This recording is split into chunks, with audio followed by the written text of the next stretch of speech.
Doctor साहब, senate में सादी दहशतगर्दी तरमीमी बिल 2025 पे कसरत राय से मंजूर किया गया। अपोजिशन की जानिब से बिल की मंजूरी के खिलाफ एहतजाज भी किया गया। एहतजाज हुआ, ये बिल मंजूर हुआ। मैं आपको सिर्फ ये बता रहा था बात कि एक तो अब इसको ज़रा हम समअप करें ना, तो ना सीज़फायर हुआ है यूक्रेन में, ना जो है वो नेटो की मेंबरशिप मिली है। इलाके अगर हम ये देखें, फोर्थ जो यूक्रेन के जो इलाके रशिया कह रहा है कि हमारे पास आने चाहिए, ये पूरे इलाके जो हैं ये निकल गए तकरीबन। और इसको मैं सिर्फ ये अगर 7th हम देखें ना, अब का 4th देखें और फिर 7th देखें जो 2014 में रशिया के पास गया था, ये क्रीमिया का इलाका, तो ये आपको अंदाज़ा होगा 7th और 4th को अगर हम आगे पीछे करके देखें तो क्रीमिया के बाद कितना बड़ा इलाका है। ऐसा है 20% प्लस कहते हैं इसको, कोई 25 कहता है, कोई 20% यूक्रेन के। अब देखें ये जो इलाके हैं सारे, ये जो हैं ये सिर्फ क्रीमिया था उस वक्त 2014 में, और ये सारा जो येलो है ये बाद में वो इलाके हैं यूक्रेन के जो अभी पिछले कुछ अरसे में जो है वो रशिया ने के पास चले गए हैं। और रशिया जो है वो आगे इसको येलो को उसने रेड से मिलाने के लिए गालिबन ये दोनबास ये इसको ब्लैक सी तक को सीज करना चाह रहा है, ये पूरा कि यूक्रेन जो है लैंड लॉक सा हो जाए, या मतलब ये ब्लैक सी कम से कम। तो अब देखते हैं कि क्या होता है सिलसिला सारा। लेकिन मैं आपको बता रहा हूँ, नंबर 1 नेटो की मेंबरशिप नहीं, ठीक है। नंबर 2 सीज फायर भी नहीं। नंबर 3 सिक्योरिटी गारंटीज कैसी होंगी ये भी कुछ नहीं पता। और सबसे इंपॉर्टेंट बात ये कि रशिया पे सैंक्शंस भी नहीं लगी, वो जिसके ऊपर प्रेसिडेंट ट्रंप कह रहे थे कि भी 50 दिन नहीं 10 दिन, 10 दिन 30 दिन नहीं 10 दिन, ये जुम्मे तक हो जाना है। लेकिन फिर उसके बाद वो स्टीव विटकॉफ पहुंच गए थे, एक हंगामा की सूरत बनी हुई थी ना, तो वो सैंक्शंस भी नहीं रशिया पे। तो इसमें जो है, और सबसे बड़ी बात यह है कि जब तक वो सीज फायर का प्लान नहीं बनेगा, वो जो है वो एक मुतबादिल मुलाकात नहीं होगी। वो मुलाकात कहाँ होनी है, वो क्या प्यूटिन जो है वो स्विट्ज़रलैंड जाते हैं, स्विट्ज़रलैंड ऑफ़र कर रहा है, या वो टर्की आते हैं, या वो किसी अरब मुल्क आते हैं, या कहाँ पर मुलाकात होगी, कैसे होगी, क्या फिर ज़ेलेंस्की को क्या वो प्रेसिडेंट प्यूटिन जो है वो अगर फ़र्ज़ करें अगर मॉस्को में पहुँचते हैं मिलने, ज़ेलेंस्की कहते हैं कि मैं मॉस्को आने को तैयार हूँ, आपका ख्याल है प्यूटिन जो है वो इस तरह इस्तेमाल करेंगे ज़ेलेंस्की का जैसे वो ट्रंप का कर रहे हैं, या जैसे ट्रंप ने प्यूटिन का इस्तेमाल किया है जाके, इस तरह उन्होंने ईयू के रहनुमाओं का किया है प्रेसिडेंट ट्रंप ने। वो दरवाजे पे आ जाएं तो बड़ी बात, दरवाजे पे आए वो आ जाओ भाई अंदर आ जाओ, वेलकम हरे को करते हैं वो दरवाजे पे जो एक ख़त्म। लेकिन आप देखें कि प्रेसिडेंट प्यूटिन को वो रिसीव करने कहाँ गए हैं, अलास्का, 8 घंटे की 9 घंटे की फ़्लाइट लेके। तो ये तो, और एयरपोर्ट पे, और जब वो मतलब अगर आप देखें तो पहले वो क्लैप कर रहे हैं, यानी प्रेसिडेंट प्यूटिन के उतरने से पहले ही वो मुस्तकिल क्लैप कर रहे हैं। जब तक प्रेसिडेंट प्यूटिन आगे बढ़ रहे हैं तो वो क्लैप करते हैं, और हाथ देखें आप कितनी दूर से वो पहले से हो। तो ये तो इस्तकबाल एयरपोर्ट पे रेड कारपेट तो उन्होंने किसी का नहीं किया प्रेसिडेंट ट्रंप ने। तो ये, और फिर गपशप लग रही है दोनों की। और अब देखें वो, अच्छा अब इशू ये है कि ये तो रिसेप्शन किसी का ऐसा तो कभी किसी का ये होता है कि वो सीढ़ी उतर रही है क्लैप कर रहे हैं, यानी ये तो इतनी खुशी का इजहार और तेज़ी से आ रहे हैं जैसे देखें ना कैसे। अच्छा अब ये है कि क्या प्रेसिडेंट ट्रंप का ऐसा इस्तेमाल तो वो प्यूटिन कर लेंगे, बिल्कुल करेंगे वो, जवाब में जाहिर है वो जाएंगे, ज़बरदस्त इस्तेमाल होगा। मगर ज़ेलेंस्की जब पहुंचेंगे तो उनकी क्या पोजीशन होगी, उनकी क्या पोजीशन होगी। अगर किसी और मुल्क में होता है, मिसाल के तौर पे ये डायलॉग जैसे स्विट्ज़रलैंड में होता है, वहाँ तो प्रोटोकॉल मिल जाएगा ज़ेलेंस्की को, प्रेसिडेंट ज़ेलेंस्की को, या किसी अरब मुल्क में होती है मीटिंग तो मिल जाएगा, लेकिन मॉस्को में तो मिलने से रहा। और प्रेसिडेंट प्यूटिन अगर कहते हैं कि मॉस्को बुलाना है, क्योंकि प्रेसिडेंट ट्रंप को तो कह चुके हैं कि मैं देखें ना मैं अमेरिका आया हूँ तो आपने मॉस्को आना है, तो प्रेसिडेंट ट्रंप तो मॉस्को जाना चाहेंगे ना, वो तो चाहेंगे क्रेमलिन पूरा मतलब वो भरपूर उनका इस्तेकबाल हो वहाँ पे। तो अब मसला ये है कि अब ये मुलाकात अभी होनी है और उस मुलाकात में वो फाइनल होगा।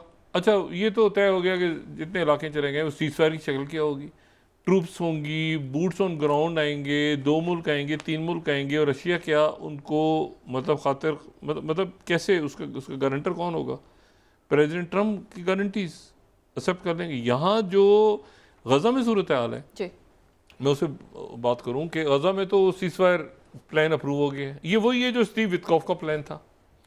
स्टीव विटकॉफ वाला प्लान वो सारा मंजूर कर लिया हमास ने, वो सारा जो कतर, अब कतर की तरफ से कह दिया गया अमेरिका को कि वो सारा मंजूर हो गया, यानी स्टीव विटकॉफ वाला कर लें जो 60 दिन वाला था, जिसमें 10 कैदी पहले रहे होंगे और उसके नतीजे में 1700 जो है वो वहाँ से रही होगी। अच्छा, तो कैदियों की अब इशू ये है कि वो जो है वो या उसे कबूल कर लें या एक साथ ही सारे लोग छोड़ दें।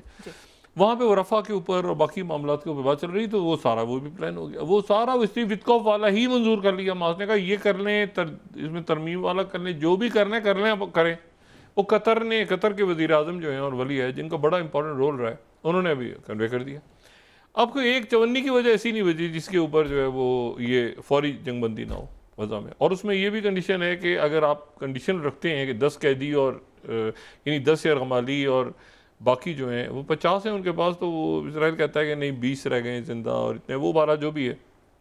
लेकिन उसके नतीजे में अब ये है कि उसमें ये तय हो गया कि अक़वाम मुत्तहिदा और बाकी जो तंजीमें वो दाखिल होंगी। ये कह रहे हैं कि जी नहीं, गज़ा ह्यूमैनिटेरियन फाउंडेशन का भी अब रूल रखें, वो उसके ऊपर मेरे ख्याल से स्टीव विटकॉफ और अरब ममालिक का कंसेंसस है कि उनको उसको नहीं आने देना अंदर।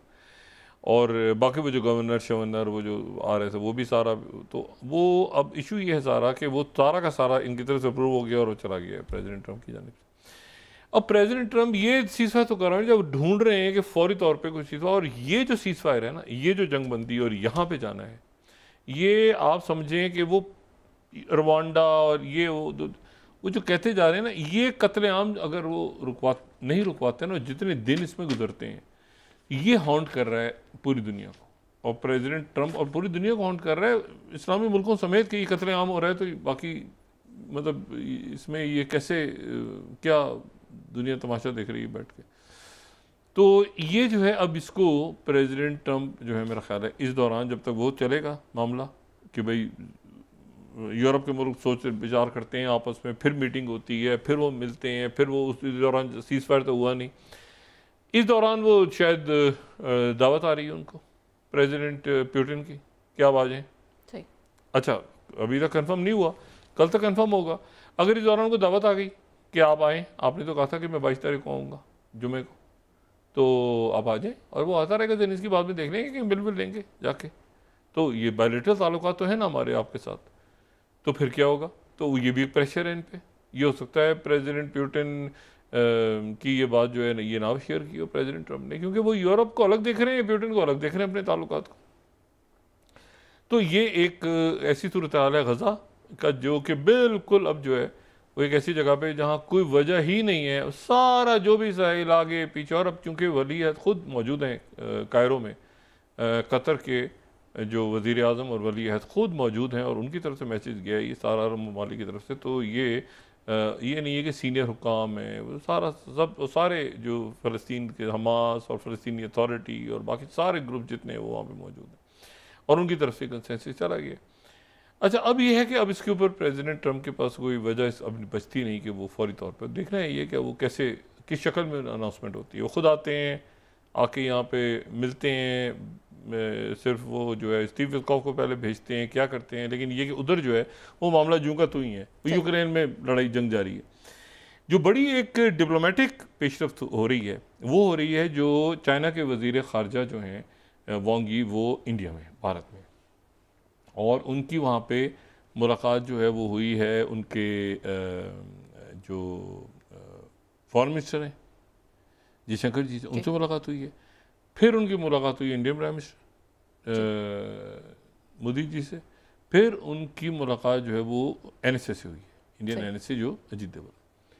और ये बर्फ़ पिघल रही है, वो जो यानी 2020 के बाद जो एकदम से एक हुआ था मामला, जो कि जब ये गलवान पे और सारा, तो इंडिया और चाइना के दरमियान बर्फ़ पिघल रही है। अच्छा, बर्फ़ पिघल रही है और उसमें अब वो किस तरह से आगे मामला जाते हैं, क्योंकि उसमें रेयर अर्थ मिनरल्स के ऊपर भी शायद बात हो रही है, बाकी भी जो है वो ताउन है, यानी ताल्लुकात बेहतर हुए हैं।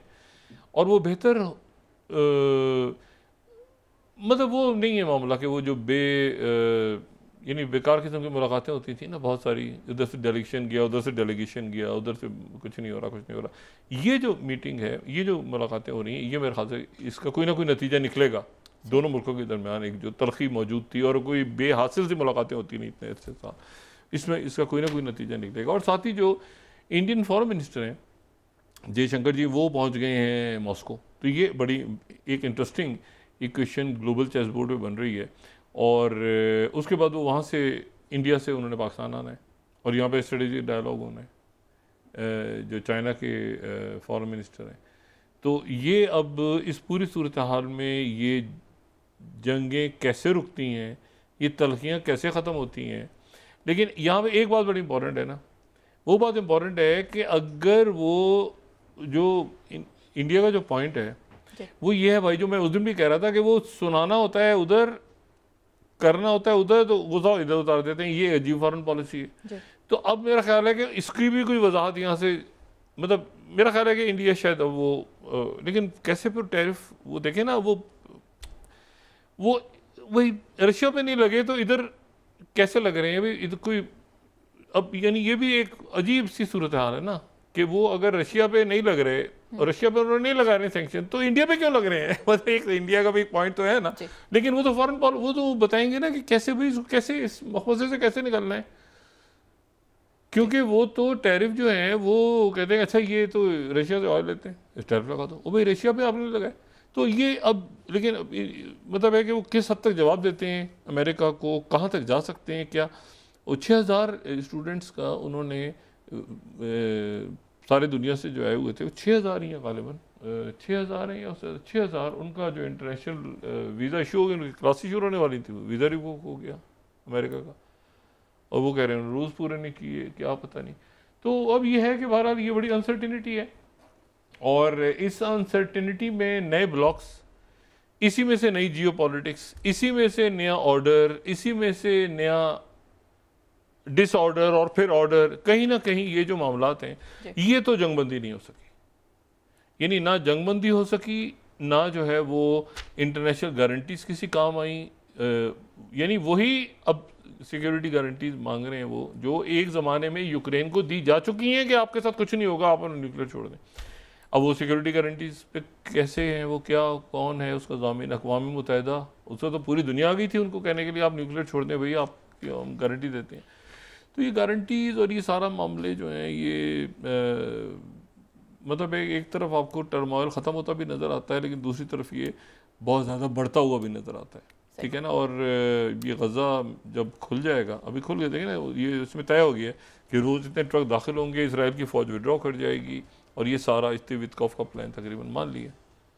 तो उसके बाद फिर देखते हैं कि जियो पॉलिटिक्स आगे कहाँ जाती है और वो जहाँ भी जाएगी उसमें गज़ा का बड़ा इंपॉर्टेंट रोल होगा।